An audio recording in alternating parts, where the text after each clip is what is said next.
Bismillahirrahmanirrahim. Assalamualaikum warahmatullahi wabarakatuh. Halo semuanya, hari ini kita akan belajar tentang mengelola SDM. Ini adalah pengantar manajemen pertemuan ke-9. Yuk, mari kita mulai perkuliahan kita. Pertama di slide adalah kita belajar dulu mengapa kita perlu mengelola SDM, seperti itu.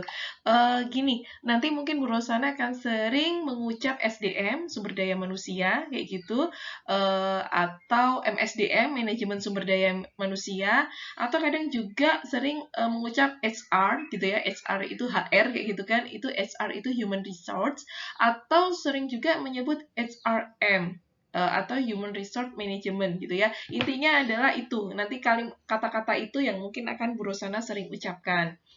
Berikutnya adalah kita berbincang mengenai mengapa pengelolaan SDM itu penting. Yang pertama, SDM itu bisa digunakan sebagai keunggulan kompetitif, keunggulan yang nggak dimiliki oleh orang lain. Jadi keunggulan keunggulan kompetitif itu bisa dari mana-mana ya, misalnya dari produknya gitu ya. Kayak misalnya Indomie sama mie sedap. Mie Indomie itu keunggulan kompetitifnya di mana sih yang nggak dipunyai oleh industri mie yang lain? Oh, rasanya tuh paling enak. Itu keunggulan kompetitifnya itu dirasa. Tapi SDM itu juga bisa menjadikan keunggulan kompetitif. Kita punya orang ini loh gitu ya, untuk yang kita hire yang ada di perusahaan kita, yang itu nggak bisa dimiliki oleh orang lain gitu kan. Karena kan orang itu kan pribadi yang unik ya, yang nggak bisa ditiru, nggak bisa di ini gitu. Jadi ketika kita bisa hire atau bisa mempekerjakan seseorang, itu bisa jadi itu tuh keunggulan kompetitif. Kita bisa hire ini, kita bisa hire itu gitu ya, si ini, si itu gitu. Nah itu bisa menjadi keunggulan kompetitif yang keunggulan yang nggak bisa dimiliki oleh perusahaan lain. Yang kedua, kenapa kita harus mengelola SDM adalah karena SDM itu adalah bagian penting dari strategi organisasi. Kita bisa menjalankan strategi organisasi gini gitu dan lain sebagainya. Di manajemen strategi itu sering dibahas kayak gitu ya, dan SDM itu adalah bagian penting gitu yang bisa digunakan sebagai strategi organisasi. SDM kita mau kita gimanain, itu bagian dari strategi kita.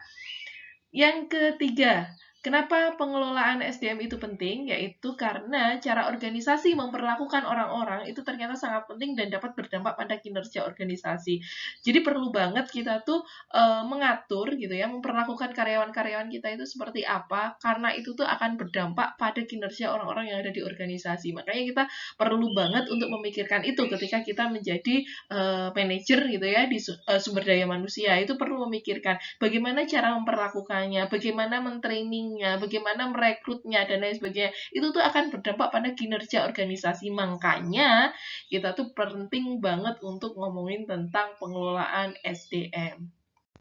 Ini adalah gambaran dari keseluruhan PPT pada PPT ini gitu ya, pada pagi hari ini. Bu Rosana taking choice-nya itu pagi, jadi pada pagi hari ini gitu ya.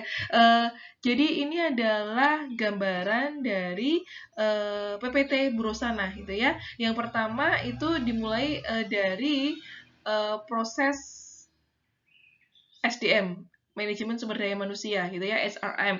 Itu adalah dari human resource planning. Nanti Bu Rosana akan ngomongin tentang ini juga. Perencanaannya seperti apa? Apakah rekrutmen, apakah direkrutmen? Rekrutmen itu merekrut orang, direkrutmen itu istilahnya apa ya? Mungkin bahasa kasarnya memecat orang atau memberhentikan orang gitu ya. Kalau udah direkrut kemudian diseleksi gitu ya, terus diidentifikasi bla bla bla, setelah nanti ada yang kompeten dikasih orientasi itu training di awal-awal gitu ya, terus kemudian ada training.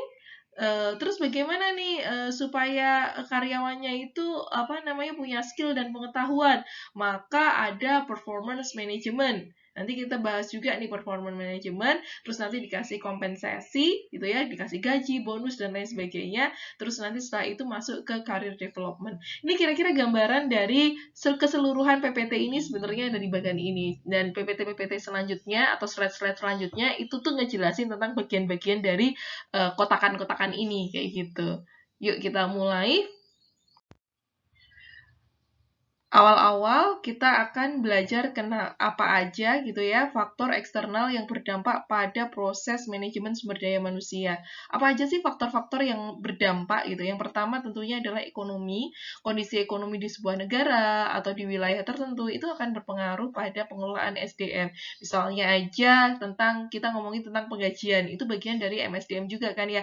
Orang ini digaji berapa gitu. Itu sangat bergantung pada ekonomi di wilayah itu gitu ya. Ya contohnya aja deh, kenapa sih pabrik Coca-Cola ada di situ gitu ya, di Ungaran gitu. Kenapa nggak di bagian Indonesia yang lainnya gitu ya?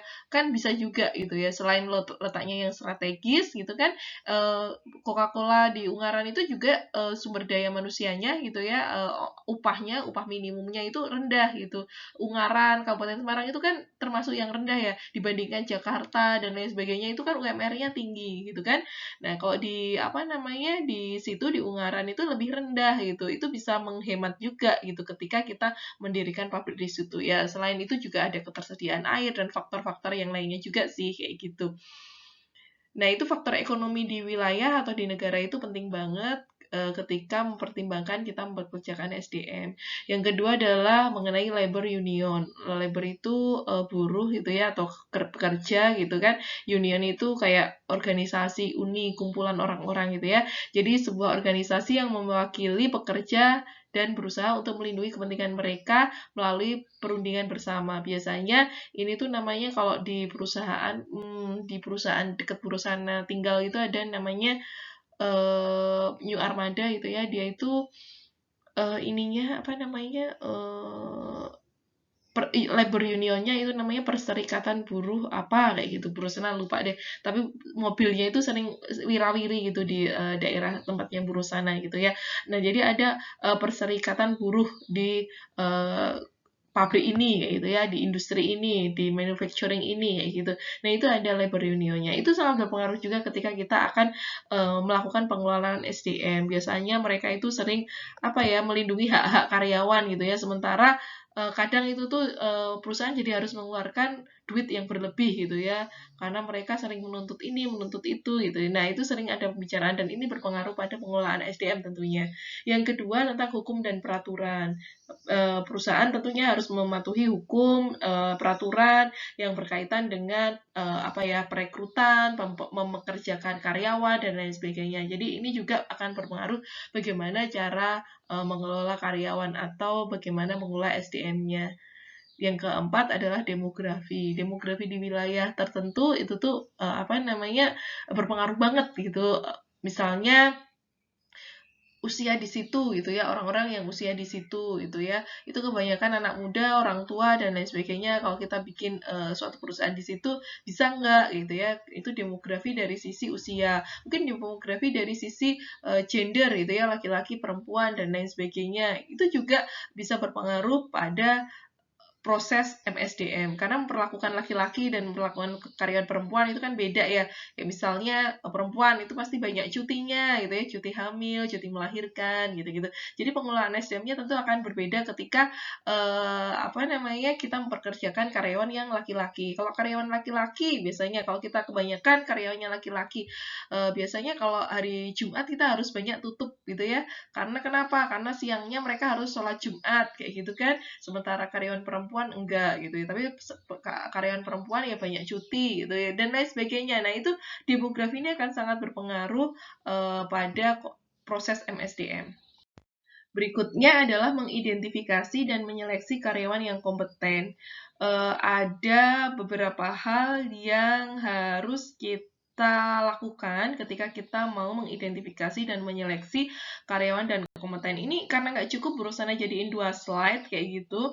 Di sini adalah HR planning, recruitment and recruitment, terus nanti di slide berikutnya itu tentang seleksinya, kayak gitu ya. Jadi ini ada 2 slide sebenarnya. Oke, kita mulai dari HR planning dulu atau perencanaan sumber daya manusia. Apa sih itu? Itu adalah proses memastikan bahwa organisasi memiliki jumlah yang tepat dan jenis yang mampu di tempat dan tepat di waktu yang tepat juga gitu. right man in right place lah, istilahnya kayak gitu. Itu adalah perencanaan human resource. Jadi mereka memiliki jumlah orang yang tepat, di waktu yang tepat, orang dengan kompetensi yang tepat, itu adalah HR planning. Nah, prosesnya itu ada 3. Yang pertama itu adalah job planning. Kita itu kalau misalnya bikin perusahaan atau bikin divisi atau ada project, itu pertama adalah job planning dulu. Perencanaan pekerjaan. Kita menilai dan mendefinisikan pekerjaan apa dan akan dilakukan apa. Misalnya kita bikin online shop gitu ya. Kita butuh apa aja sih gitu ya. Oh, kita butuh kameramen, kita butuh divisi ini, kita butuh divisi ini. Nah, itu adalah pekerjaan apa yang akan dilakukan. Itu adalah job planning. Terus kemudian job description. Job description adalah pernyataan tertulis yang menggambarkan suatu pekerjaan. Misalnya kita butuh marketing, kita butuh sosial media marketing. Nah, tugasnya dia tuh apa gitu ya. Kalau ada orang yang menduduki posisi itu tuh tugasnya apa? Oh, dia bikin konten, oh dia riset konten apa yang lagi ngehit, oh dia ngapain dan lain sebagainya. Itu adalah penulisan job description. Terus kemudian yang ketiga adalah job specification. Job specification adalah spesifikasi pekerjaan, itu pernyataan tertulis dari minimum kualifikasi yang harus dimiliki seseorang. Jadi spesifikasinya itu seperti apa? Kalau misalnya untuk sosial media marketing tadi, berarti kita butuh orang yang kayak gimana nih? Kayak gitu. Nah, itu dituliskan. Oh, dia harus ahli dalam bidang sosial media. Oh, dia harus kayak gini, oh dia harus kayak gitu dan seterusnya, gitu ya. Setelah melakukan perencanaan human resource atau perencanaan SDM, kita lanjut ke recruitment and recruitment. Seperti yang Bu Rosana tadi bilang, kalau rekrutmen itu menemukan, mengidentifikasi, dan menarik pelamar yang mampu, itu adalah rekrutmen. Kalau rekrutmen itu kebalikannya, istilahnya adalah mengurangi tenaga kerja organisasi. Apa ya bahasa kasarnya mungkin memecat, memberhentikan, kayak gitulah. Nah, itu adalah rekrutmen.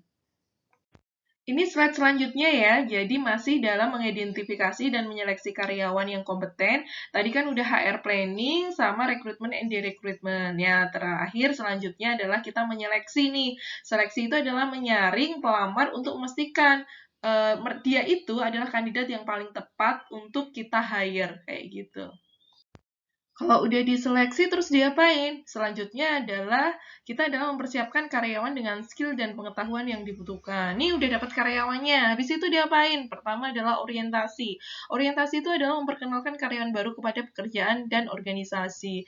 Jadi apa sih yang harus dia kerjakan gitu. Misalnya prodi perbankan misalnya dia lolos karyawan bank gitu ya. Di awal setelah itu misalnya dia jadi teller gitu ya. Ya dia diperkenalkan dengan pekerjaan teller, bagaimana menjadi teller dan lain sebagainya. Kalau kalian itu dari jurusan akuntansi gitu ya, terus di kantor akuntan begitu masuk terus diajarin apa dong kalau misalnya di akuntansi apa menghitung-hitung gitu ya atau apa berusaha mungkin agak kurang bisa memberikan contoh ya gitu. Kalau di akuntansi itu prosesnya seperti apa sih seorang akuntan gitu ya. Terus kemudian kalau misalnya kalian kerja di misalnya marketing, ini berusaha kan dari marketing nih misalnya sosial media marketing, berarti kita harus ngapain aja? Oh, pertama kita diajarin tentang riset sosial media, itu tuh seperti apa, menggali ide, itu seperti apa, membuat konten, itu tuh seperti apa. Nah, mungkin kalau di marketing, itu tuh online marketing, itu seperti itu, gitu kan. Itu dikasih orientasi tentang pekerjaan dia. Berikutnya adalah training karyawan. Habis itu terus dikasih training, gitu kan? Trainingnya seperti apa?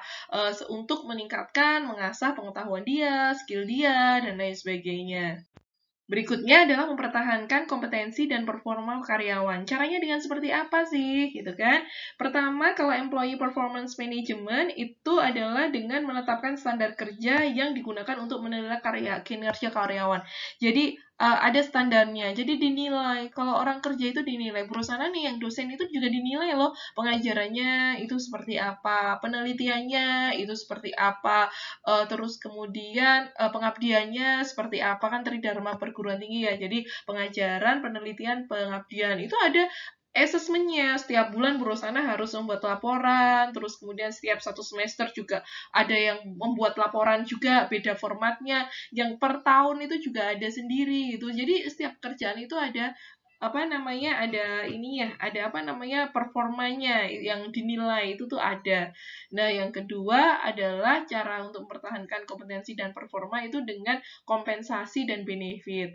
Jadi akan dikasih kompensasi atau dikasih kalau di sini kompensasi and benefit, dikasih bayaran, dikasih bonus, dikasih gaji, dikasih apa, itu juga untuk mempertahankan kompetensi dan performa dia kayak gitu.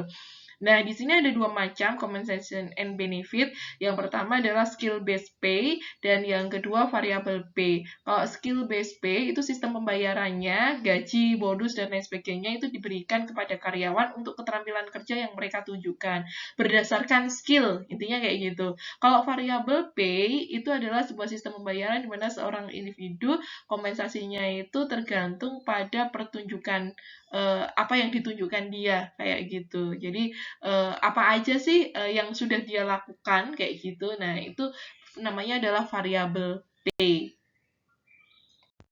Kita lanjut ke forum diskusi ya. Kita lanjut ke kelas offline, kita masuk ke sesi tanya jawab.